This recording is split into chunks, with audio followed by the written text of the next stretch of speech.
Bonjour à tous, bienvenue sur ubinary.com.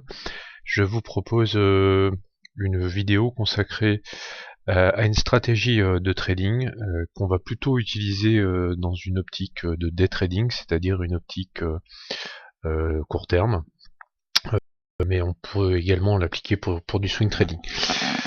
Voilà, donc c'est une stratégie qui va être basée sur un indicateur de volatilité qui s'appelle les bandes de Bollinger. Alors je vais tout de suite passer sur un graphique. Alors je vais utiliser pour cette vidéo la plateforme MetaTrader 4 que beaucoup de traders utilisent. Alors je vais partir d'une paire de devises qui est la parité euro-dollar.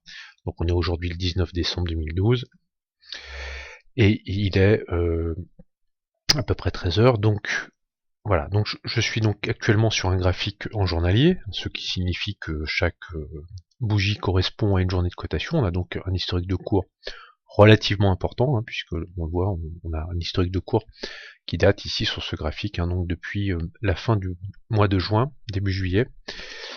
Alors, qu'est-ce qu'on peut observer donc d'abord très simplement sur cette parité euro-dollar, c'est que on peut tracer un support oblique ici qui plaide plutôt pour une tendance haussière, au moins depuis cette période donc qui date à peu près du 26-27 juillet 2012. Ensuite, on a eu une très forte envolée des cours, une cassure des 1,30 et puis une résistance ici qui a été travaillée au mois de septembre à 1,3170. Alors pourquoi toutes ces indications?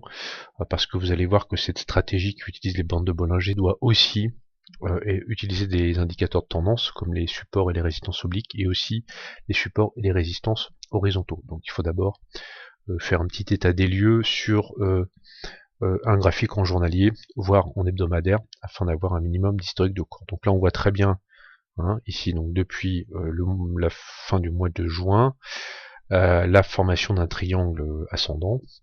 Et puis ce qui s'est passé, c'était hier, donc le 18 septembre, bien on a eu une cassure fracassante. Bon, il y a déjà eu quelques petits signes, quelques petites banderies des acheteurs, mais très belle cassure à la hausse de ces 1,3170 qui faisait résistance donc depuis la mi-septembre. Voilà, donc un marché résolument haussier. Alors c'est toujours un petit peu difficile de rentrer dans un marché, mais donc ce qu'on va faire, c'est que on va descendre dans les unités de temps. On va utiliser un multi-time frame, c'est-à-dire des unités de temps donc en daily. On va descendre sur du H1. D'accord? Alors là, on retrouve notre résistance à 1,3170. On voit que le cours a végété. Et on va donc utiliser un indicateur de volatilité qui s'appelle les bandes de Bollinger. Vous cliquez là, et là, automatiquement, vous cliquez sur OK. Et vous avez donc, comme vous pouvez le voir, trois courbes. Alors l'indicateur donc de Bollinger, qui est un indicateur très connu et a été mis en évidence par John Bollinger au début des années 1980, et c'est sans doute l'indicateur de volatilité le plus connu et le plus utilisé en analyse technique.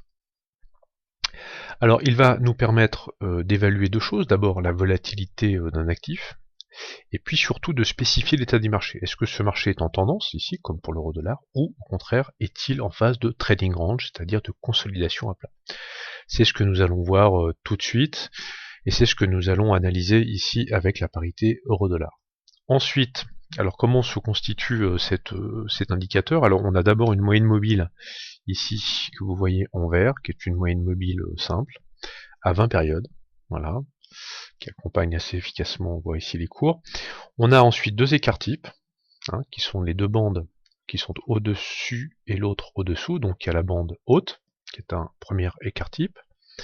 Alors je vous épargne la méthode de calcul, le logiciel le fait automatiquement. Et nous avons une bande basse.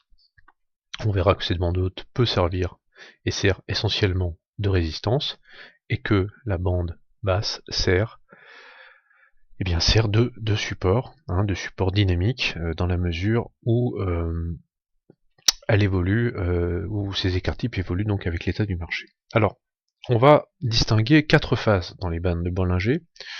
On va d'abord spécifier une phase numéro 1. La phase numéro 1, c'est lorsque nous avons, comme ici, je vais peut-être enlever ma... C'est lorsque nous avons, comme ici, hein, vous voyez très bien sur le graphique, des bandes qui sont relativement parallèles.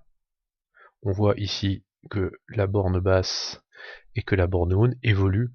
Hein. On voit que le cours évolue sans tendance à l'intérieur de cette bande. On voit donc ici la formation dans cette zone 1 de ce que l'on peut appeler un trading range, d'une zone de consolidation à plat. Donc on va surveiller attentivement ce type de configuration. Je vous proposerai d'ailleurs une deuxième stratégie qui utilisera ces phases peu volatiles. Alors en effet, lorsque les bandes dans la phase 1 sont resserrées, lorsqu'elles sont parallèles, cela indique que la volatilité du marché est peu importante et que les acheteurs et les vendeurs sont dans un état d'équilibre et que le marché donc offre peu de volume sur cette période-là. On peut par exemple noter, toujours sur ce graphique en 1 heure, on avait également une autre zone de compression ici, donc cette phase 1, hein, donc quelques jours auparavant, hein, c'était autour du 12 décembre, jusque donc pendant 2 jours, du 12 au 14, eh bien on a eu une zone de consolidation à plat, donc cette phase 1. On pourrait à l'appui tracer des supports et des résistances, hein, horizontaux cette fois-ci, voilà, de manière à peut-être encadrer un peu plus les cours. Donc on voit hein, très bien que entre les 1,31,45 comme support et les 1,31,80 comme résistance, eh bien le cours évolue à plat. Voilà donc pour la phase 1.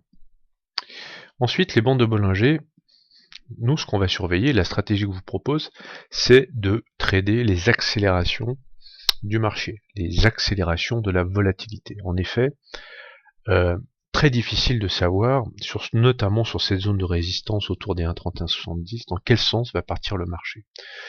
Bien malin celui qui en analyse est capable de prédire l'avenir.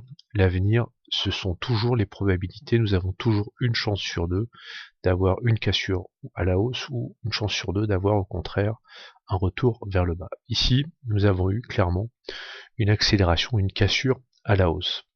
Donc nous allons observer ici une seconde phase, donc après la phase 1 qui est la phase de consolidation, une phase 2. Qu'est-ce que c'est que la phase 2? Eh bien premièrement, nous avons une bougie d'accélération qui est ici, on le voit très bien, donc sur ce graphique, je suis actuellement à l'heure américaine, donc le 18-12-2012 à 10h du matin, voilà, heure de New York, eh bien nous avons eu une accélération à la hausse qui a été très très significative puisque cette bougie en H1 vient clôturer au-dessus de la borne haute des bandes de Bollinger.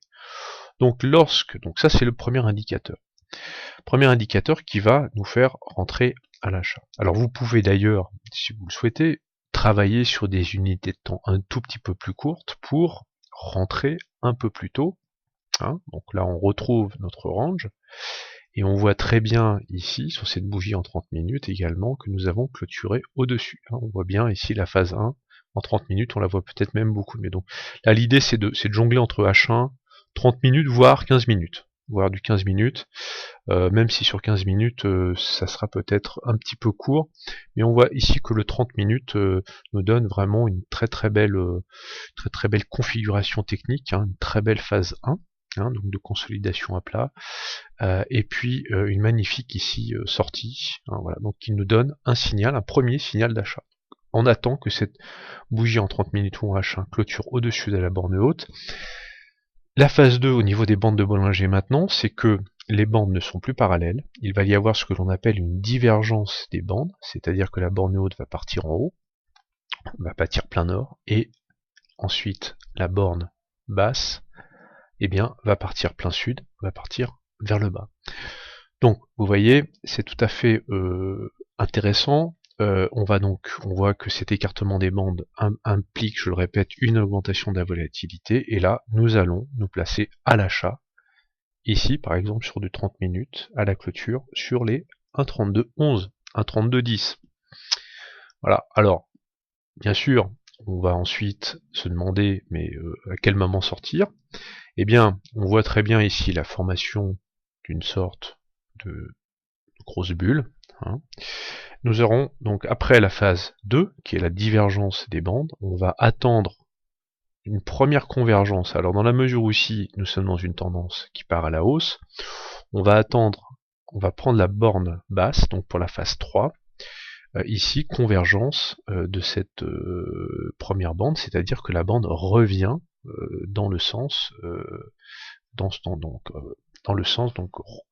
redevient parallèle, excusez-moi, donc avec le support horizontal et repart vers le haut, hein. Donc on peut éventuellement sortir ici sur ce premier point, ce qui dans le meilleur des cas nous aurait fait prendre eh bien peut-être entre 15 et 20 pips, hein, ce qui n'est pas tout à fait exceptionnel, mais ce qui a déjà un gain appréciable, notamment si on fait du day trading.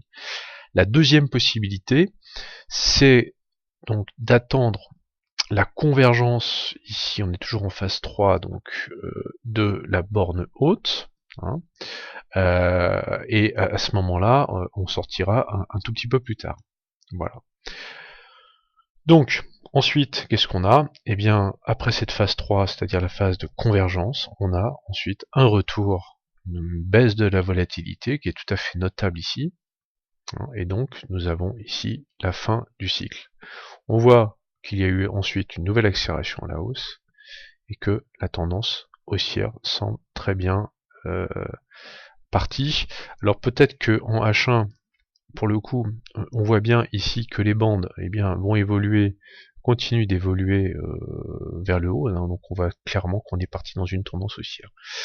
Voilà, donc je récapitule, on attend une phase de compression, phase 1, phase 2, cassure à la hausse d'abord, ou à la baisse bien entendu, ici de la bougie, donc cassure de la borne haute pour une tendance haussière, cassure de la borne basse pour une tendance baissière, divergence donc des bandes de Bollinger, accélération de la volatilité qui correspond à la phase 2, ensuite convergence des bandes, on voit mieux en 30 minutes, convergence premièrement de la borne opposée, ensuite convergence de la bande haute, ici dans une tendance haussière, phase 3, et phase 4, retour en phase de congestion. Voilà, donc on va systématiquement utiliser ces bandes de Bollinger.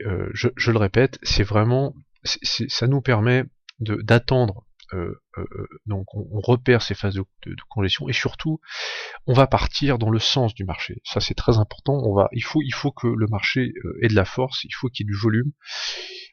Ici on est dans un bras de fer sur cette résistance à 1,3170 entre acheteurs et vendeurs, et là on voit clairement sur cette bougie en 30 minutes que les acheteurs prennent la main, et nous qu'est-ce qu'on va faire? On va faire les moutons de panurge, c'est-à-dire qu'on va suivre le mouvement, on va attendre que le mouvement soit initié pour suivre le sens du vent, pour suivre le mouvement. Voilà. Hein, il est important, ne croyez pas à ces analystes qui vous disent qu'ils prévoient l'avenir, c'est tout à fait impossible. On a toujours une chance sur deux d'avoir raison, c'est toujours où ça monte, où ça descend, et ça, personne n'est capable de le prévoir. Là, en l'occurrence, on va attendre que le marché prenne une direction, et on va suivre cette direction. Voilà. Donc, bien évidemment, cela convient davantage à un day trader qui va passer du temps devant son écran et qui va suivre avec intérêt et avec attention donc, les mouvements du marché. Je répète, on aurait très bien pu avoir un mouvement, ici on aurait un mouvement baissier, il y avait autant de probabilités. Voilà. Mais écoutez, je vais m'arrêter là pour cette première vidéo de stratégie sur les bandes de Bollinger. En réalité, il y en aura d'autres, je vous le dis, puisque j'utilise également des tradings autrement, complètement autrement ces bandes de Bollinger, avec un trading d'ailleurs peut-être plus lucratif encore, sur une deuxième stratégie que je vous présenterai la semaine prochaine. Voilà, écoutez, si vous avez des questions, bien vous pouvez déjà nous appeler ou nous joindre sur notre chat de youbinary.com, mais vous pouvez aussi nous rejoindre sur notre forum français qui s'appelle option-binaire-forum.com, où vous avez la possibilité eh bien, de poser vos questions, de partager vos analyses, de voir nos vidéos de stratégie, et également pour les débutants des vidéos qui vous présentent les bases de l'analyse technique. Voilà. Bien écoutez, je vous souhaite une très bonne journée, je vous dis à très bientôt sur Youbinary.